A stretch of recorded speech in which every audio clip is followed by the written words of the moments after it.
சுதர்சன சதகம் எனும் 100 பாசுரங்கள் கொண்ட அருள் மாலையை நெறி தவறாது முறைப்படி பாராயணம் செய்வதனால் எத்தகைய ஆபத்திலிருந்தும் விடுபெறலாம் என்பது சுதர்சன உபாசிகளின் நம்பிக்கை. இத்தகைய சிறப்பு மிக்க பாசுரங்களை தினம்தோறும் ஒவ்வொரு பாசுரமாக அனுபவித்து சகல செல்வங்களையும் நோய் நொடியில்லாத வாழ்வையும் பெற நாமும் அனுதினமும் இந்த பாசுரத்தை கேட்டு ஸ்ரீ சுதர்சன பகவானின் பூரணமான அருளை பெற பிரார்த்திப்போம்.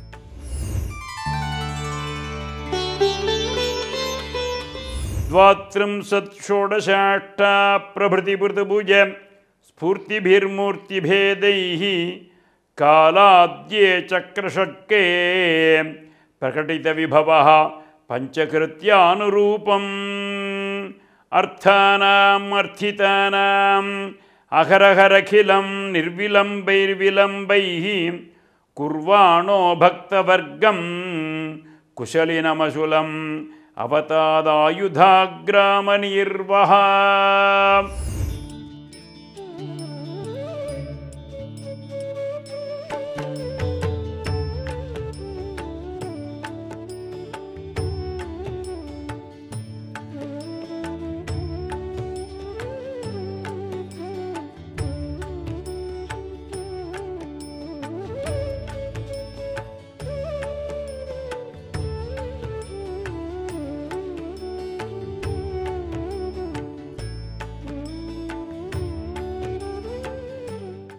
மேலும் இது போன்ற சிறப்பான நிகழ்ச்சிகளை காண இப்போவே லைக் பண்ணுங்க, ஷேர் பண்ணுங்க, மறக்காம சப்ஸ்கிரைப் பண்ணுங்க.